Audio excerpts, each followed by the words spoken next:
কাইল তুমি এই কাপড় খান পইরা খুব সাজগোজ কইরা যাইবা, কেমন? এ আপনি কি কাণ্ড করতেছেন আপা? আমি রংচঙা কাপড় পইরা পুরস্কার লইতে যাবো? কখনো না।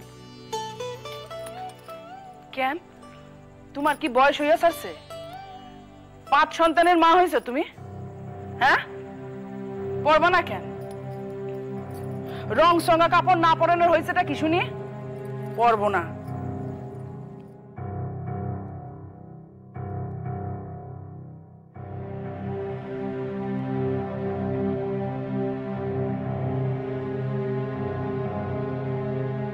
আপা আমার স্বামী থাইকাও নাই, আর 5 সন্তানের মা কেন? এই জীবনে আমার হয়তো 1 সন্তানের মা হওয়া হইব না, সে আপনি জানেন। তার লিগা না রংচঙা কাপড় পরতে আমার ভালো লাগে না, তাই কইলাম।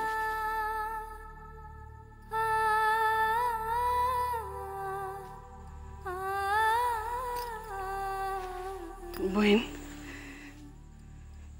কথাটা আমি ভাইবা কই নাই বইন। তুমি আমার কথায় দুঃখ পাইলা? আমি ভাবতেছিলাম যে এই গাঁ থেকে তোমার 1 বস্ত্রে তাড়ায় দিছে, আইজ এতদিন পরে সেই গায়ে গিয়া তুমি মাথা উঁচা কইরা খাড়াইয়া পুরস্কার নিব।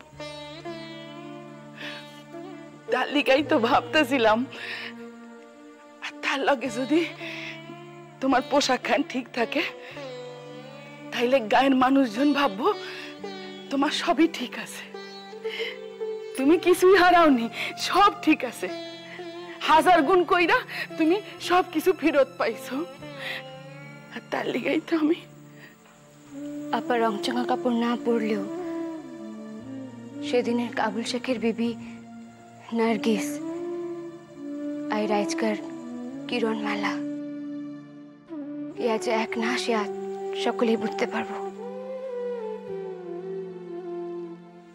তো হ্যাপা আমি কেন সাজি না জানেন? কারণ আমি যে আমার সব রং একখান মানুষের দিয়া দিচ্ছি। সোনা বন্ধুরে, তিনি আমার রং, তিনি আমার উৎসাহ, তিনি নাই আর আমি কেমনে?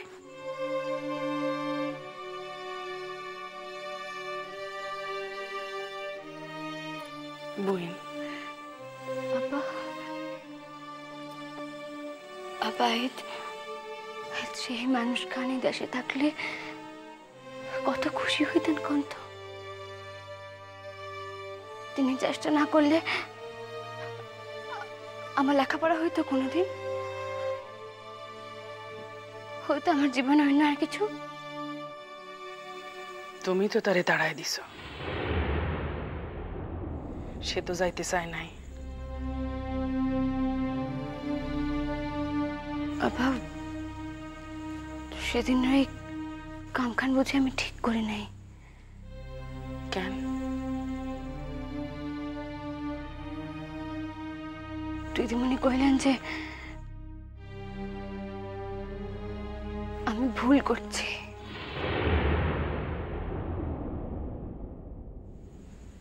জীবন একখানি, আর সেই এক জীবনে যে যারে ভালোবাসে তার সুখী করা তো মানুষেরই ধর্ম। আপা দিদিমণি কইলেন যদি তিনি সংসারী না হন, যদি তিনি ভাবির নিকট গিয়ে সংসার করতে না চান,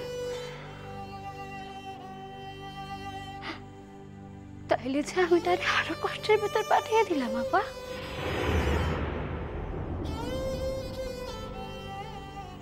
তুমি পারতা,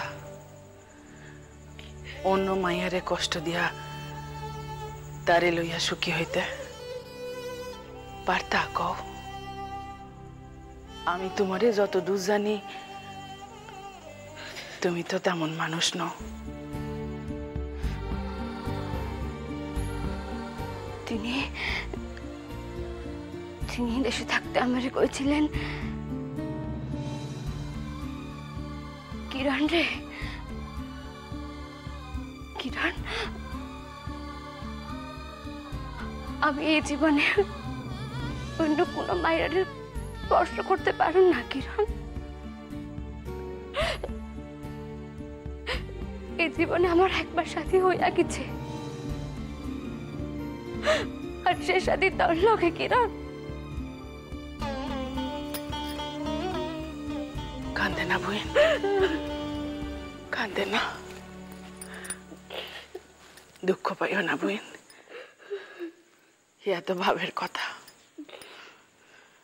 বাস্তবে যদি বিচার করো তাইলে সে তো ইয়া কইতে পারে না যে সে তার বিয়া করা বউরে গ্রহণ করব না, পারে কইতে?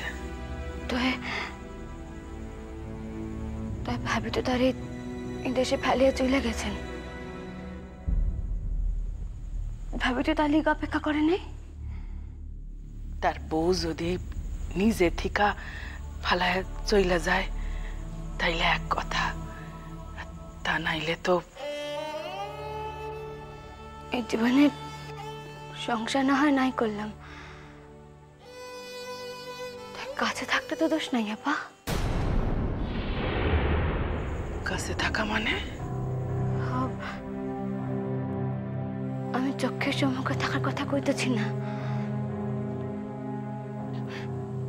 যদি যদি এক দেশে থাকতে পারতাম,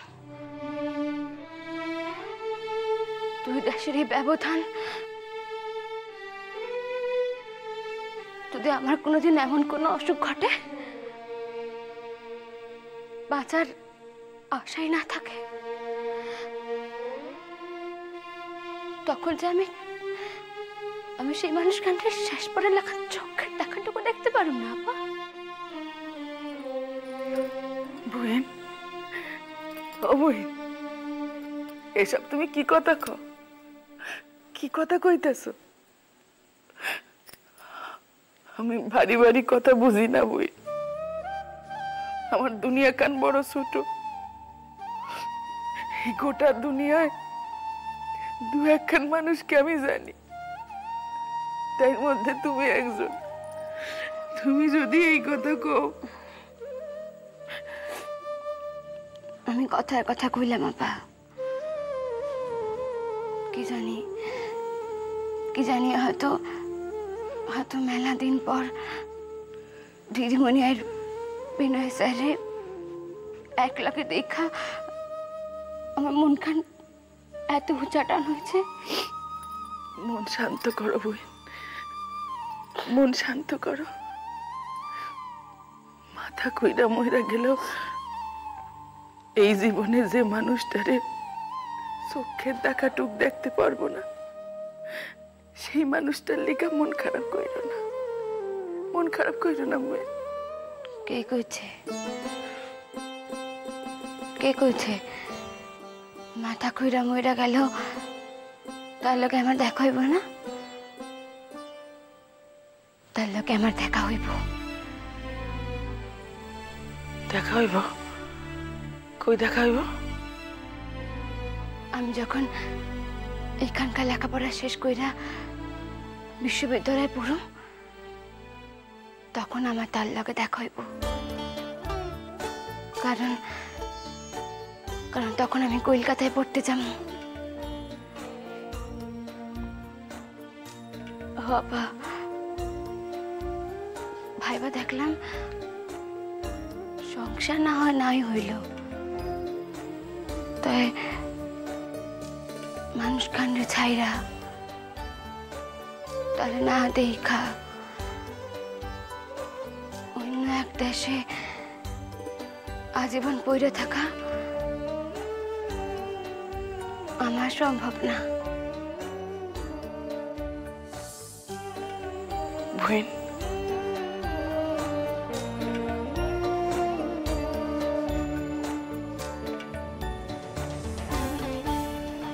আমি আপনারও লইয়া যাবো আপা। আমরা কলকাতায় যাবো, কলকাতায় যাবো আমরা।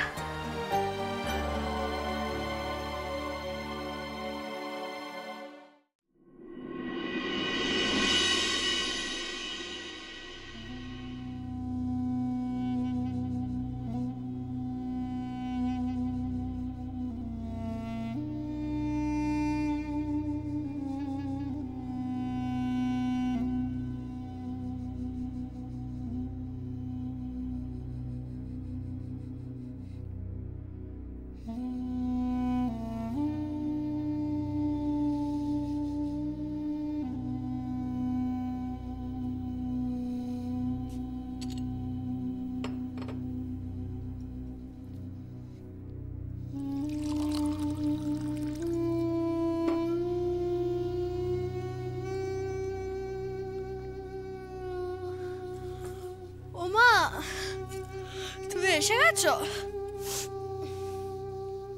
উফ, আজ এতক্ষণ ধরে এত ঘুমোলাম না। আজ তুমি অনেক তাড়াতাড়ি এসেছো, বলো। ময়না, কি গো? ওমা, তোমার মুখ কান এমন শুকনো দেখাচ্ছে কেন গো? শুনো, আজ তোমার লগে আমার একখান কামের কথা আছে। কাজের কথা? হ্যাঁ। কি বলো তো? ময়না, আমার জ্যাঠামশাইরা যখন তোমাকে বাসায় ছিলেন তখন কি তাগো কোনো টাকা পয়সা খোয়া গেছিল?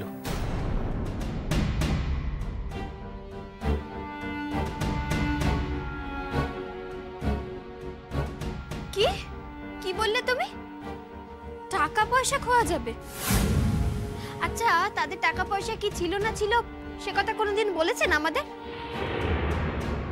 আর তাছাড়া শুনেছি তো যে জলের দরে সবকিছু বিক্রি করে চলে এসেছিলেন। আর তবু দেখো, তুমি যখন এখানে ছিলে না তখন তোমার বউকে খাওয়া পড়া দিতে হবে বলে এই কথা সে কথা বলে আমাকে বাপের বাড়িতে বসিয়ে রেখেছিল, ঘরে তোলেনি কো। আর তারপরে পাড়ার লোকজন যখন সেসব নিয়ে আমার বাবা মাকে কথা শোনাতে লাগলো তখন তারা পিঠ টান দিল। একদিন তারা সকালবেলা ঘুম থেকে উঠে আমাকে নেবে না বলে বাড়ি ছেড়ে চলে গেল। এই কথা তো তুমি আসার পর আমি তোমায় কতবার বলেছি, কি বলিনি বলো? তারপরও তুমি আজকে টাকা পয়সার কথা তুলে আমাকে। আমি যখন আজ বাসায় ঢুকতেছিলাম তখন তোমার বাবার মায়ের ভিতর কে জানি কথা কাটাকাটি হইতেছিল। তখনই টাকা পয়সার কথাখান আমার কানে আইলো।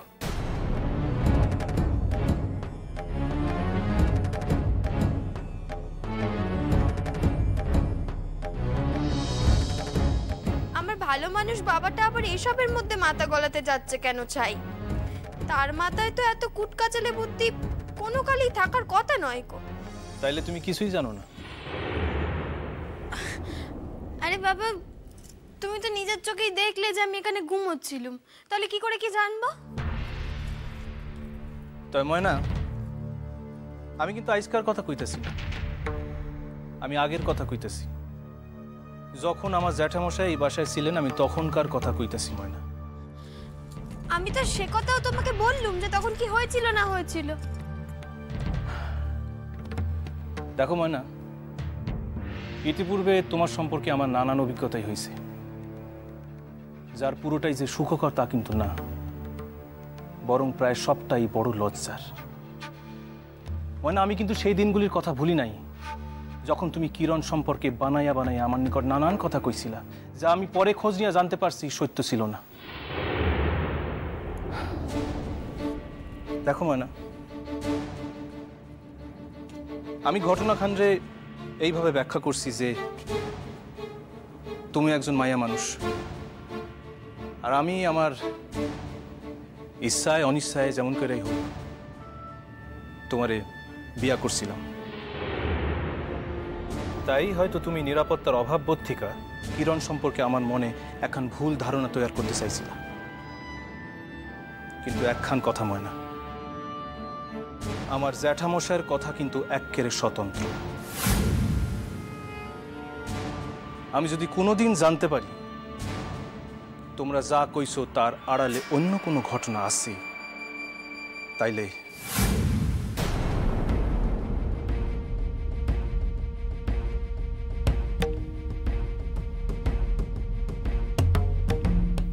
তুমি আমার লগে আর কোনোদিন ঘর করতে পারবা না।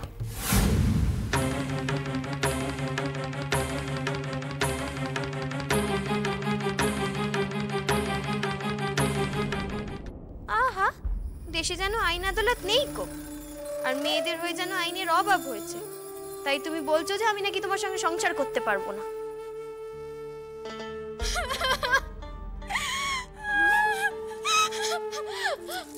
আমার যে হয় না গো, মা শীতলা দিব্যি বলছি, মা কালী দিব্যি বলছি না। মিসামিসি দেব দেবী রে, আমাগুলো এখন সাধারণ মানুষের ভিতর টাইন আননের কোনো দরকার নেই। তাহলে তুমি আমার কথা বিশ্বাস যাচ্ছ না কেন বলো? আচ্ছা তুমি বলো, আমাদের বিয়ের 1-1.5 বছর কেটে গেছে, কি পেয়েছি আমি আমার স্বামীর কাছ থেকে? এই কথা 5 কান হলে তো মরণ ছাড়া আমার আর কোনো উপায় থাকবে না যে আমার স্বামী আমাকে এখনো একদিনের জন্য ছুঁয়েও দেখেনি। আমার অপমান, আমার কষ্টটা কখনো বুঝেছো তুমি? ময়না, তুমি যে ব্যাপার লইয়া কথা কইতেছো আর আমি যা লইয়া কথা কইতেছি এই দুই সম্পূর্ণ আলাদা। এই দুইয়েরে তুমি গুলাইয়া ফেলাইও না। আর আমি মনে করি আমার বাপ জ্যাঠামশাই এতখানি অবিবেচক নন যে তারা তোমার সাথে নেওয়ার ভয়ে নিজেকে ঠিকানা গোপন করে দেশে বাস করবেন। তার মানে আচ্ছা ঠিক আছে, আমি আর আমার মা তো চিরকালই তোমাদের চোখে খারাপ, আমাদের কথা নয় বাদ দাও, কিন্তু আমার বাবার মতো একজন সজ্জন মানুষ, তিনিও কি তোমার বাড়ির লোকের নামে মিথ্যে কথা বলছেন? ওই জায়গায় এসেই তো আটকাইয়া গেছি।